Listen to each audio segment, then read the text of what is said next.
Assalamualaikum warahmatullahi wabarakatuh. Apa kabar semuanya? Hari ini kita akan bahas tentang konsep perhitungan produk domestik bruto. Apa sih PDB atau produk domestik bruto itu? PDB atau produk domestik bruto atau yang sering juga disebut dengan gross domestic bruto merupakan nilai barang dan jasa yang diproduksi di dalam negara tersebut dalam satu tahun tertentu.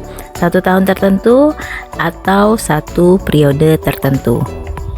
Sebelum kita bahas bagaimana cara menghitung PDB, kita pahami dulu konsep-konsep perhitungan PDB. PDB dapat didefinisikan sebagai jumlah nilai tambah bruto dari semua sektor dan diperoleh sebagai selisih antara nilai produksi atas dasar harga yang diterima oleh produsen dikurangi nilai pemakaian bahan baku dan penolong atas dasar harga pembelian. Nilai tambah bruto merupakan cakupan penyusutan barang-barang modal, selisih pajak tak langsung dikurangi subsidi, upah atau gaji, sewa, dan bunga serta laba. Dalam menghitung PDB ada 3 pendekatan. Yang pertama adalah pendekatan produksi, yang kedua adalah pendekatan pendapatan, yang ketiga ada pendekatan pengeluaran. Pendekatan produksi sering dikenal juga dengan pendekatan nilai tambah atau volume approach. Kemudian pendekatan pendapatan sering juga dikenal dengan income approach atau earning approach. Kemudian pendekatan pengeluaran sering juga disebut dengan expenditure approach. Dari 3 pendekatan tersebut kita akan bahas satu persatu. Yang pertama, pendekatan produksi. Pendekatan produksi PDB dan PDRB, unit-unit produksi dalam penyajian ini dikelompokkan dalam 9 lapangan usaha atau 9 lapangan usaha sektor, yaitu yang pertama ada pertanian, peternakan, kehutanan, dan perikanan. Kemudian ada pertambangan dan penggalian, kemudian ada industri pengolahan, listrik, gas dan air bersih, konstruksi, perdagangan, hotel dan restoran, pengangkutan dan komunikasi, keuangan, real estate, dan jasa perusahaan, serta jasa-jasa termasuk jasa pemerintah. Selanjutnya, kita akan bahas tentang pendekatan pendapatan. Apa sih pendekatan pendapatan? Yaitu dengan PDRB ataupun PDB, merupakan jumlah balas jasa yang diterima oleh faktor-faktor produksi yang ikut serta dalam proses produksi di suatu negara atau daerah dalam jangka waktu tertentu. Biasanya 1 tahun ataupun 1 periode. Balas jasa yang dimaksud adalah upah dan gaji, sewa tanah, bunga modal, dan keuntungan. Semuanya sebelum dipotong pajak, penghasilan, dan pajak langsung lainnya. Dalam definisi ini, PDRB mencakup juga penyusutan pajak tidak langsung neto atau pajak tak langsung dikurangi subsidi. Selanjutnya kita bahas tentang pendekatan pengeluaran.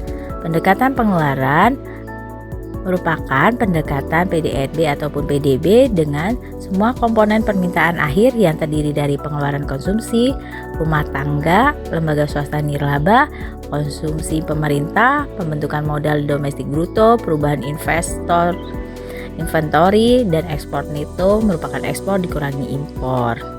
Selanjutnya ada pendekatan produksi atau nilai tambah, yaitu dengan nilai tambah dengan cara menambah semua nilai tambah dari semua barang dan jasa perekonomian atau menambah nilai produk finalnya. Nah, berikut kita akan lihat rumus perhitungan PDB ataupun GDP dengan pendekatan pengeluaran. Yaitu yang pertama, GDP ataupun PDB sama dengan konsumsi ditambah dengan investasi ditambah dengan NX. NX adalah ekspor dikurangi impor ditambah dengan government. Konsumsi di sini dimaksudkan adalah konsumsi yang dilakukan oleh masyarakat di dalam suatu negara. Kemudian investasi adalah investasi yang dilakukan oleh masyarakat ataupun pemerintah. Kemudian NX ini adalah ekspor dan impor yang dilakukan di dalam suatu negara. Kemudian government adalah pengeluaran pemerintah. Selanjutnya, rumus perhitungan pendekatan pendapatan. PDB ataupun GDP sama dengan W ditambah R ditambah I ditambah PR tambah BT tambah D ditambah dengan Forex. di mana W merupakan upah ataupun gaji, kemudian R adalah rental income ataupun pendapatan dari sewa, kemudian I adalah interest ataupun bunga, kemudian PR adalah profit, kemudian BT adalah business tax, kemudian D adalah depreciation, kemudian F adalah forex. Forex adalah kondisi di mana pengurangan hasil pendapatan yang diperoleh oleh warga negara Indonesia yang berada di luar negeri dengan apa yang dikeluarkan pemerintah Indonesia untuk membayar tenaga luar negeri yang berada di Indonesia. Untuk mengetahui pendapatan PDB atau bisa dikatakan sebagai tolak ukur pertumbuhan ekonomi, yaitu dengan PDB real, di mana nominal GDP dibagi dengan real GDP atau deflator dibagi dengan 100%, di mana artinya PDB tersebut sudah dibagi dengan penduduk per kapitanya, sehingga PDB real adalah PDB yang sudah dibagi dengan seluruh jumlah penduduk per kapita. Selanjutnya ada slide tentang pengerjaan tugas. Nah, nanti Anda mahasiswa sekalian bisa mencoba mengerjakannya berdasarkan rumus yang sudah Ibu sampaikan sebelumnya.